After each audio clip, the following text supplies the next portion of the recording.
I'm here with Charlie Munger, Vice Chairman of Berkshire Hathaway. Charlie, great to see you. Nice to be here. I want to continue with some of the questions that people were asking you at the annual meeting and start maybe with China and trade and tariffs. And you said that even Trump can be right on some of this stuff. Well, yes, when people get mad enough at one politician, they get thinking everything he says and does is wrong, and that's never the case. What would, go ahead, continue, I'm sorry. And all I said was that you don't want to be such an absolute purist for free trade. I'm almost a purist, but not quite. But I wouldn't want the entire steel industry of the United States to move offshore. There's some place where you could draw a line without ruining the world. What should our trade policy be then? I mean, yes, China can be unfair, is unfair, but how should we pursue this? Well, I have an attitude that's entirely different from our president's. I'm glad that we ran a big trade deficit with China that enabled them to rapidly get out of poverty and obscurity.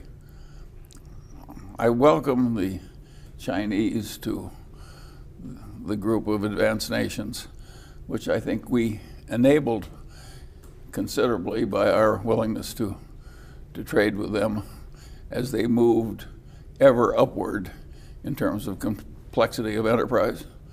So I like what's happened. I don't regard it as unfair and bad. I'm not saying that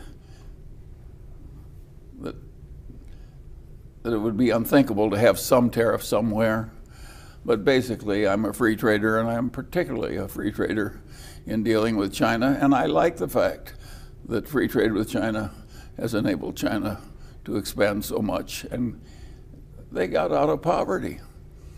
They had hundreds of millions of people in rural poverty, and they made huge, in the whole history of the world, no big nation has ever advanced faster than China. And this free trade helped them do it. And I like it. But aren't they unfair to us, just to follow up on, intellectual property? I'm sure there are places where somebody in China has some advantage over somebody in the United States that you and I might not like perfectly, but that will always happen. But basically, the Chinese broke the Berkshire Hathaway shoe business in Maine. It disappeared, basically, because their shoes were very good and cheaper. I'm not mad at China over that. And Berkshire has prospered. It's not so good for Maine, but we can't help it. There's no way to make an advanced civilization never hurt anybody as it evolves. There's a lot of talk about an elephant that Berkshire is on the hunt for, a big acquisition. Could that elephant be in China? And if it was, could you even buy it given the relationship between the two countries right now? I don't think it's likely that we'll be buying any great Chinese companies. The Chinese are very proud of their companies. They're proud of what they've accomplished.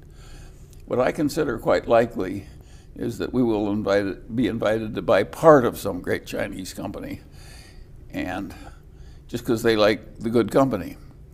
And I think that is very likely to happen at some time, and we would welcome it. We own minority positions in a lot of companies. We own a minority position in BYD. Let me ask you then about BYD and Chinese cars. When will Chinese cars be allowed in the United States, and what's holding it up? Is it bureaucracy? Well, the auto market is very competitive and very fully occupied, and of course nobody in the United States wants to lose our last two big domestic suppliers, manufacturers of autos. Well, three if you want to count Ferrari, Chrysler. And so it's hard for somebody new to come into the American market big. And China has such a big market of its own that my guess is they'll stay busy in their own part of the world for a long time. So that's not a priority for BYD? Well, BYD's biggest advantage is in the electric cars, where they are so close to the cutting edge of battery technology. And so they'd be crazy not to emphasize the hybrid and the electric cars over the gasoline cars. Not that they'll go out of the gasoline market, but I think they will be biggest in the hybrid and electric cars. Speaking of electric vehicles, what do you think about Tesla? Is that company going to become a major player? Well, it's already created more significance than anybody would have predicted. And its founder is bold and brilliant and swings for the fences. And of course, people like that get some remarkable results, and sometimes they get some quick failure. And I haven't the faintest idea how Elon Musk is going to turn out, but I think he's got a considerable chance of success and a considerable chance of failure. He seems to like it that way. Have you considered overnight Elon Musk getting into the candy business, as he suggested he might do on Twitter? I didn't hear that. It sounds like wiseassery. I can't criticize anybody else for wiseassery. Let's shift gears a little bit and talk about the single-payer healthcare system that you mentioned. And I think you said that when the Democrats, when the Democrats control both houses. And the presidency. Oh, it would have to be all three. Okay. So, but you really think. I think it will happen. Okay. I mean, every other advanced Western nation has it. Different types. No, I don't think my prediction is that radical. So it could happen in 2 years even then? And I mean, start happening in 2 years. Practically everybody is disenchanted with the bureaucracy and cost and foolish results in our own culture, our own medical system. Is that an instance where bureaucracy has just taken over an entire industry? Bureaucracy plus entrenched interests that were profiting on the existing system in various ways. I come from California. If everybody in the nation had Kaiser health care, as we have it in California, the net quality of medicine in the United States would go way up. And Kaiser has never been able to succeed very much outside of California because the entrenched vested interests stomp on it because of its success in California. You're talking about a field where the entrenched interests are making a lot of money. They don't want the change. You wouldn't either if your livelihood depended on it. And so, of course, it's very hard to change our system. The reason the Singapore system is so much better than ours is they didn't have a lot of entrenched interests that were that powerful, and they had a brilliant leader. And the Singapore system costs about a fifth of what ours costs and serves better. Is the healthcare endeavor that you're working on with J.P. Morgan, that Berkshire is working on with J.P. Morgan and Amazon, could that be a template or evolve into a single-payer system? No, I think a single-payer system comes because the government ordains it. So I think all they're trying to do is make the existing system better. You'll remember that John D. Rockefeller I, by spending $50 million way back decades ago, utterly revolutionized American medical care. He got all the charlatans out of the medical profession by changing all the state laws, and he had all the medical schools imitate Johns Hopkins, which had imitated Germany.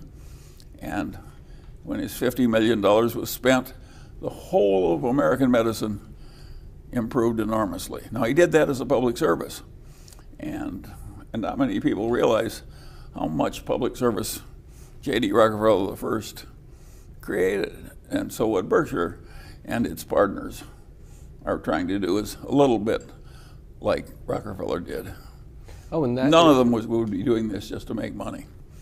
This is a public service activity. So that was somewhat of an inspiration? Well, it is for me. I don't know.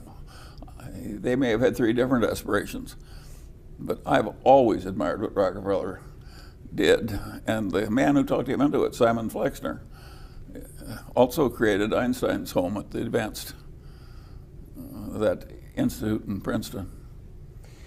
But it was a huge, Bill Gates, who's such an interesting man, all he hopes to do is someday do about half as much as Rockefeller did. He knows what an achievement that was. The timing was perfect.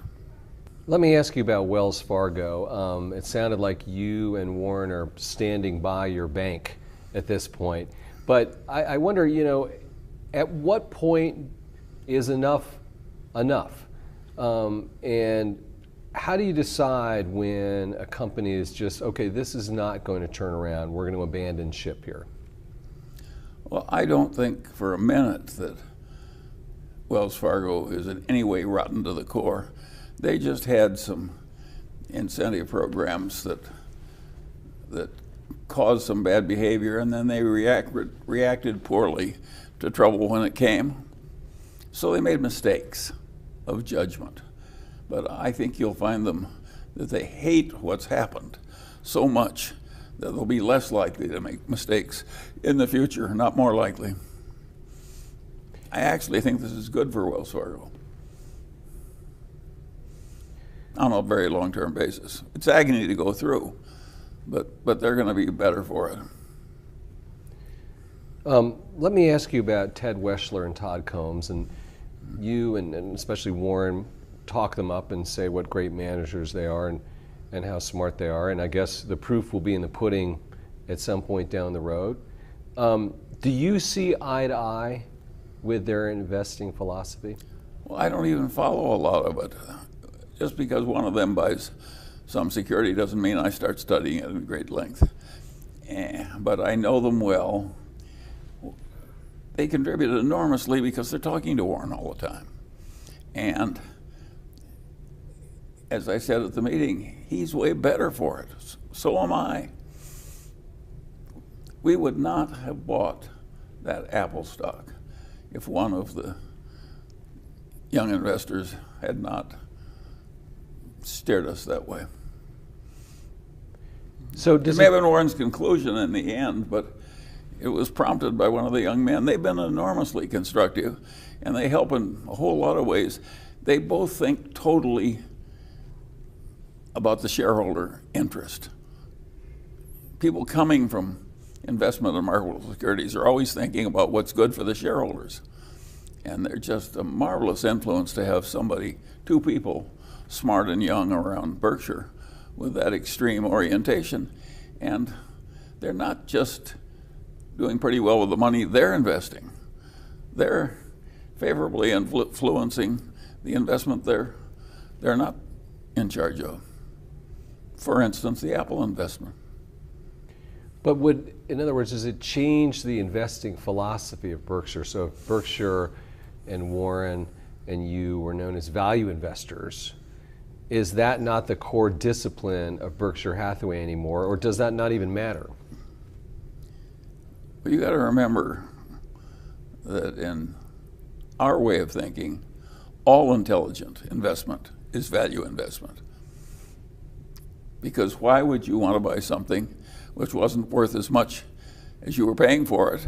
And who wouldn't like buying something for less than it's worth? So the only difference when people talk about value investing, you're always a value investor. Now, there are various ways to look for value investments, just as there are various places to fish. And if the first rule of fishing is to fish where the fish are, the first rule of value investing is to find some place to fish for value investments where there are a lot of them. And, of course, it's gotten hard in the United States to find easy value investments because the world is so competitive. And that accounts for a lot of what you see in Berkshire, where we buy securities like Apple that we wouldn't have bought in the old days when we had more mundane things that were serving us very well. So We're just looking in different places, but we're value investors. And so some people, when they say value investor, they mean somebody that emphasizes working capital or something, meaning you should fish in that particular place. But I think that's all. I think it's a bad use of the language to think there's a difference between value investing and other good investing. All good investing is value investing, by definition. And so they're just various places to fish for value investments. And of course, as the world gets tougher, you have to fish in places you didn't fish before. And so the idea with Apple then is that there's value there that's unrecognized by the market. Different kind of value investing, and one with which we're less familiar. But we wouldn't have bought it if we didn't think it was a good investment. Let me ask you about one of your favorite subjects nowadays, I think maybe is Bitcoin. And I know you've had some unpleasant things to say about it. But is there anything there to it at all, Charlie? I mean, should we just dismiss the whole thing? Well, Bitcoin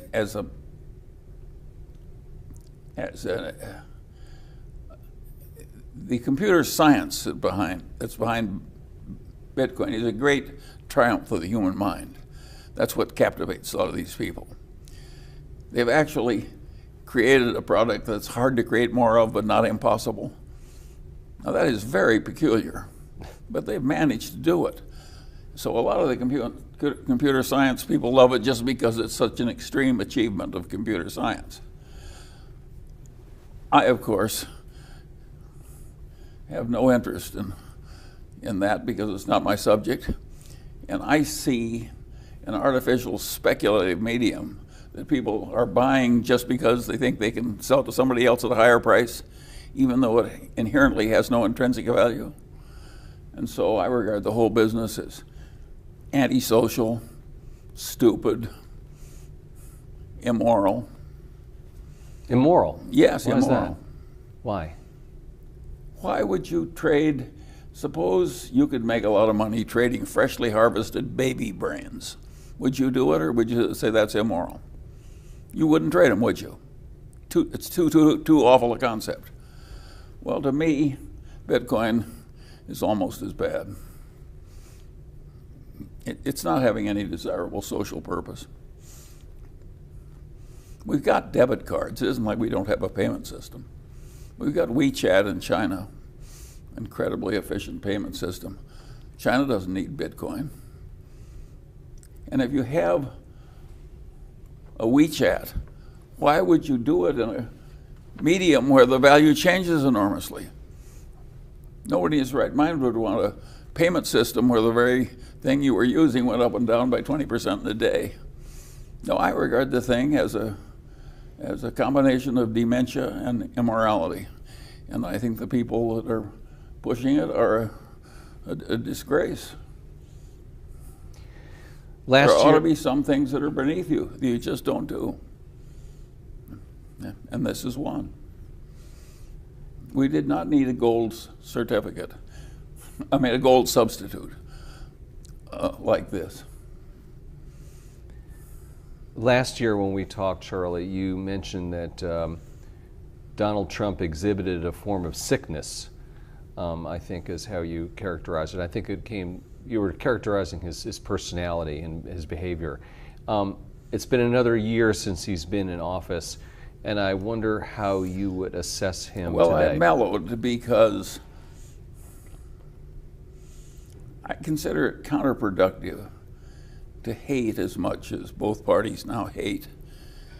And I have disciplined myself.